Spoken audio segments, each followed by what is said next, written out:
চারিদিকেই গুড়ি গুড়ি বৃষ্টি পড়ছে, আর এর মাঝেই হঠাৎ করে শখ হলো টাটকা ইলিশ দিয়ে ইলিশ পাতুরি খাওয়ার। আর যেই বলা সেই কাজ, সাহেব সাথে সাথেই ভোরবেলা উঠে ফোন করলো যাবে নাকি। আমি তো সারপ্রাইজ, কোথায় যেতে হবে? মাছের বাজার। ছুটির দিন হওয়াতে শত ব্যস্ততা রেখেও ছুটলাম ইলিশ কিনতে। আসলে নিজের চোখে দেখে তাজা টাটকা বড় ইলিশ কেনার মজাই আলাদা। একটা ইলিশ রেখে অবশিষ্টটি প্যাক করে রেখে দিলাম, আর এই ইলিশ দিয়েই তৈরি করে দেখাবো বাঙালির ইমোশন ইলিশ পাতুরি। আর পাতুরি বলতেই আমার ঘরের বাচ্চা থেকে বড় সবার ভীষণ প্রিয় খাবার। আর সত্যি বলতে এ স্বাদের কোনো তুলনাই হয় না। আর এই পাতুরি তৈরি করার জন্য প্রথমেই লাগবে ইলিশ। ইলিশ ছোট বা বড় হোক তাতে কোনো সমস্যা নেই, তবে চেষ্টা করবেন টাটকা ইলিশ ব্যবহার করার। মাছটা এবার কেটে ধুয়ে পরিষ্কার করব। মাছে ডিম হয়েছিল, ডিমটা আমি আগেই বের করে নিয়েছি। আর এখানে নিয়েছি রান্না করার জন্য 4 পিস। মাছগুলোতে এবার 1 চা চামচ পরিমাণ লবণ আর 1 চা চামচ পরিমাণ হলুদ দিয়ে খুব ভালোভাবে মাখিয়ে রাখবো।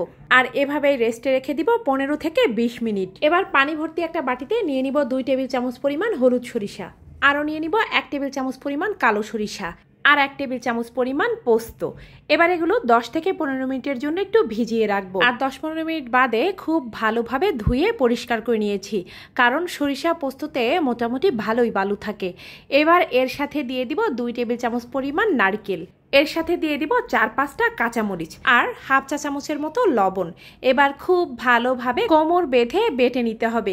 চাইলে ব্লেন্ডারে অনায়াসে গুঁড়া করতে পারেন, তবে আমার কাছে এই রেসিপিটা জানি একটু আদুরে, এজন্য শিলপাটায় বেটে করলেই এর স্বাদ 16 আনা পাবেন।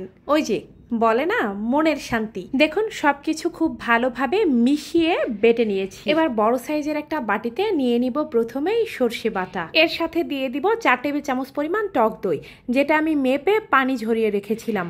এর সাথে দিয়ে দিব 1 চা চামচ পরিমাণ মরিচের গুঁড়া, 1 চা চামচ পরিমাণ হলুদের গুঁড়া আর সামান্য পরিমাণ লবণ আর চিমটি পরিমাণ চিনি। এই চিনিটা মিষ্টি করবে না, তবে সরিষার ঝাঁজটাকে একটু কমিয়ে দিবে। আর দিয়ে দিব বেশ খানিকটা সরিষার তেল। এবার আর কি খুব ভালোভাবে মাখিয়ে নেওয়ার পালা। এ সময় যে মশলার কি একটা ঘ্রাণ নাকে এসে লাগছিল, যা বললে হয়তো বুঝবেন না। এবার দিয়ে দিব আগে থেকে মেখে রাখা ইলিশ মাছ, আর মাছগুলোকে এবার মশলার সাথে খুব ভালোভাবে মাখিয়ে নিতে হবে। আসলে এই রান্নাতে আর পরবর্তীতে কোনো মাখানো বা নাড়াচাড়ার সুযোগ নেই, এজন্য এই পর্যায়ে মশলাটা খুব ভালোভাবে মাখিয়ে নিতে হবে।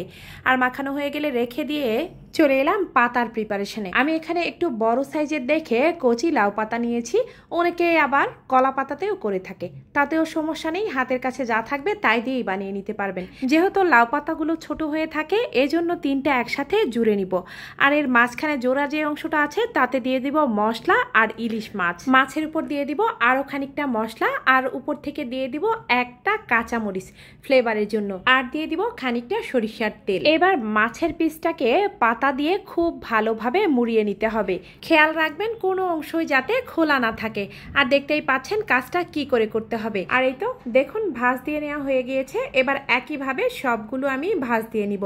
আর ঠিকভাবে মোড়ালে এটাকে বাঁধার কোনোই প্রয়োজনীয়তা নেই, তেলে দেওয়া মাত্রই পাতাগুলো একসাথে সেট হয়ে যাবে, তখন আর খুলে যাওয়ার কোনোই চান্স থাকে না। আর দেখুন সবগুলো মুড়িয়ে নেওয়া হয়ে গেলে এবার একটা প্যানে দিয়ে দিব বেশ খানিকটা সরিষার তেল, আর একে একে এবার ইলিশ মাছের পাতুরিগুলো দেওয়ার পালা। আর এই সময় অবশ্যই একটু সাবধানে থাকবেন, কারণ তেলে কাঁচা পাতা দেওয়ার সাথেই অনেক তেল ছিটে। পাতুরিগুলো দেয়া হয়ে গেলে উপর থেকে সামান্য পরিমাণ লবণ ছিটিয়ে দিব আর ঢাকনা দিয়ে ঢেকে দিব। এতে করে পাতা থেকে খুব দ্রুত পানি ছেড়ে দেয়। আর দেখুন এই পানিতেই মাছটা কিন্তু সেদ্ধ হয়ে যাবে। ইলিশ মাছ যেহেতু হালকা ভাপেও সেদ্ধ হয়ে যায়, আর এটা অতিরিক্ত সেদ্ধ করলে বরং আরও শক্ত হয়ে যায়, এজন্য এই পানিতে সেদ্ধ হওয়া এত একটা অস্বাভাবিক কিছু নয়। এবার আলতো হাতে পাতুরিগুলোকে খুব সাবধানে উল্টিয়ে দিব, আর ঢাকনা দিয়ে ঢেকে এ পাশটাও খানিকক্ষণ পানি শুকিয়ে যাওয়া পর্যন্ত সেদ্ধ করে নিব। ফিরে এলাম বেশ কিছুক্ষণ পর। এতক্ষণে মাছটা খুব ভালোভাবে কুক হয়ে গিয়েছে আর পানিটাও শুকিয়ে এসেছে। এবার পাতুরিগুলোকে উল্টিয়ে পাল্টিয়ে উপরের অংশটা কিছুটা ভাজা ভাজা করব, কারণ এই পাতাটা খেতেও আমার কাছে কিন্তু দারুণ মজা লাগে। আর এই তো আরও একবার উল্টিয়ে পাল্টিয়ে পাতুরিগুলোকে খুব ভালোভাবে ভেজে নিয়েছি, আর এটা গরম ভাতের সাথে পরিবেশনের জন্য একদম তৈরি। আর পাতুরি রান্না করলে অবশ্যই 2-1 পিস বাড়িয়েই রান্না করবেন, কারণ এটার এত স্বাদ যে 1 পিসে মন ভরবে না। এবার আর কি 1 প্লেট গরম ভাতের সাথে পাতুরি হলে আর কিছুই লাগবে না। চেষ্টা করেছি একদম অথেন্টিকভাবে ইলিশ পাতুরির রেসিপি শেয়ার করার জন্য। আমার রেসিপিগুলো আপনাদের কাছে ভালো লাগলে অবশ্যই লাইক দিয়ে শেয়ার করে দিবেন। নতুন হলে পেজ ফলো করতে ভুলবেন না। আজ এ পর্যন্তই, দেখা হবে অনলাইনে আবার নতুন কোনো রেসিপি নিয়ে।